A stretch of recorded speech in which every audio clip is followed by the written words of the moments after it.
السلام علیکم ورحمۃ اللہ وبرکاتہ۔ ان الحمد للہ نحمده ونستعینه ونستغفره ونعوذ باللہ من شرور انفسنا ومن سیئات اعمالنا من يهده الله فلا مضل له ومن يضلله فلا هادي له اشهد ان لا الہ الا اللہ وحدہ لا شریک له واشهد ان محمدا عبده ورسوله یا ایھا الذین آمنوا اتقوا اللہ حق تقاته ولا تموتن الا وانتم مسلمون يا أيها الناس اتقوا ربكم الذي خلقكم من نفس واحدة وخلق منها زوجها وبث منهما رجالا كثيرا ونساء واتقوا الله الذي تساءلون به والأرحام إن الله كان عليكم رقيبا يا أيها الذين آمنوا اتقوا الله وقولوا قولا سديدا يصلح لكم أعمالكم ويغفر لكم ذنوبكم ومن يطع الله ورسوله فقد فاز فوزا عظيما أما بعد فإن خير الحديث كتاب الله وخير الهدي هدي محمد صلى الله عليه وسلم شر الأمور محدثاتها وكل محدثة بدعة وكل بدعة ضلالة وكل ضلالة في النار إن الله وملائكته يصلون على النبي يا أيها الذين آمنوا صلوا عليه وسلموا تسليما اللهم صل على محمد وعلى آل محمد كما صليت على إبراهيم وعلى آل إبراهيم إنك حميد مجيد اللهم بارك على محمد وعلى آل محمد كما باركت على إبراهيم وعلى آل إبراهيم إنك حميد مجيد أعوذ بالله السميع العليم وبوجهه الكريم وسلطانه القديم من الشيطان الرجيم من همزه ونفخه ونفثه بسم الله الرحمن الرحيم وأنزلنا إليك الذكر لتبين للناس ما نزل إليهم ولعلهم يتفكرون۔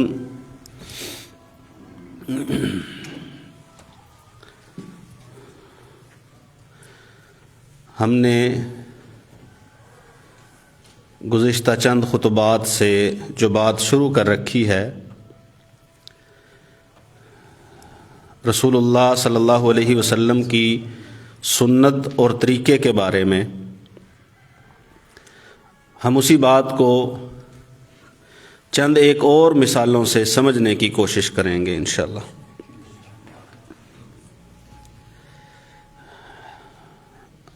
سنت جو ہے طریقہ رسول، اس پہ زیادہ توجہ دینے کی ضرورت ہے، زیادہ غور کرنے کی ضرورت ہے۔ سنت کو مضبوطی سے تھامنے کی ضرورت ہے، کیونکہ اگر سنت نہیں ہے، طریقہ رسول نہیں ہے، تو بڑے سے بڑا عمل وہ کسی کام کا نہیں، بلکہ امام مالک رحمہ اللہ تعالی نے تو یہ فرمایا کہ جو سنت ہے رسول اللہ صلی اللہ علیہ وسلم کی